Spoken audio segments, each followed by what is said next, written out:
नमस्कार। चलिए सीधे बात करते हैं फैट लॉस की उस एक सबसे बड़ी गलती के बारे में। एक ऐसी गलती जो जाने अनजाने में लगभग हर कोई करता है। और शायद यही वो वजह है कि इतनी मेहनत के बाद भी रिजल्ट्स कहीं अटक जाते हैं। ये बात कितनी सच है ना, कि फैट लॉस जर्नी की शुरुआत में ही लोग एक बड़ी गलती कर बैठते हैं और बस वहीं पर सारे रिजल्ट्स रुक जाते हैं। ये बात एकदम जानी पहचानी लगती होगी, क्योंकि ये वो सच्चाई है जिसका सामना बहुत से लोग करते हैं। तो सवाल ये है कि आखिर ये एक बड़ी गलती है क्या? ये वो चीज़ है जिसकी वजह से ज़्यादातर फैट लॉस प्लान शुरू होने से पहले ही फेल हो जाते हैं। और अगर किसी को फैट लॉस मुश्किल लग रहा है तो बहुत मुमकिन है कि यही गलती हो रही हो। देखिए, सारी कहानी शुरू होती है एक साथ सब कुछ बदलने की कोशिश से। जब मोटिवेशन एकदम सातवें आसमान पर होता है तो लगता है बस आज से सब कुछ बदल देंगे। यही जो ऑल और नथिंग वाली सोच है ना, असल में प्रॉब्लम की जड़ यही है। तो ये जो ऑल इन अप्रोच है, ये असल में दिखता कैसा है? कुछ ऐसा कि आज से चीनी बिल्कुल बंद, रोटी ब्रेड सब बंद, रोज 2-2 घंटे जिम में पसीना बहाना और ऊपर से कोई क्रैश डाइट शुरू कर देना। सुनने में तो बड़ा दमदार लगता है, सही कहा ना? लेकिन इसका नतीजा? अरे बस 5 दिन और शरीर और दिमाग दोनों ही हाथ खड़े कर देते हैं।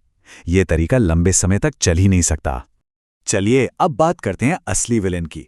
और मजे की बात यह है कि ये वो नहीं है जो ज्यादातर लोग सोचते हैं। असल वजह जानकर शायद थोड़ी हैरानी भी हो। और ये रहा वो बड़ा खुलासा। असली प्रॉब्लम आलस नहीं, बल्कि ओवर एक्साइटमेंट है।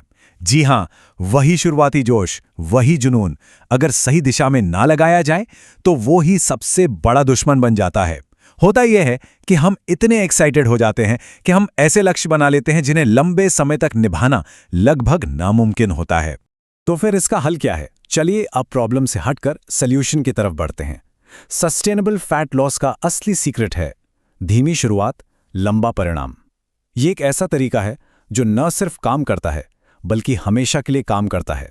यहां पर 4 बहुत ही आसान से स्टेप्स हैं। पहला, रोज सिर्फ 30 मिनट की वॉक से शुरुआत करें।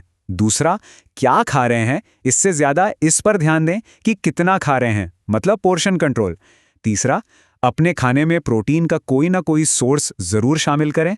और चौथा, जो कि सबसे जरूरी है, वो है कंसिस्टेंसी, मतलब बस रोज करते रहना है, छोटे छोटे कदम उठाते रहना है।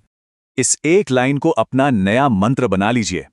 धीमी शुरुआत बराबर लंबा नतीजा।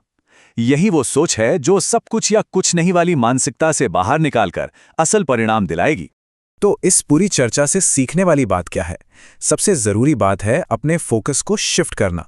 हमें स्पीड से मिलने वाले नतीजों के बजाय सस्टेनेबिलिटी यानी कि टिकाऊपन पर ध्यान देना होगा। एक बात हमेशा याद रखनी है, सबसे बड़ी गलती जो सब करते हैं वो है जल्दी रिजल्ट पाने के चक्कर में प्रोसेस को ही बीच में छोड़ देना। असली जीत प्रोसेस को बनाए रखने में है, ना कि 2-4 दिन में नतीजे देखने में। तो अब आखिरी सवाल यह है कि चुनना क्या है?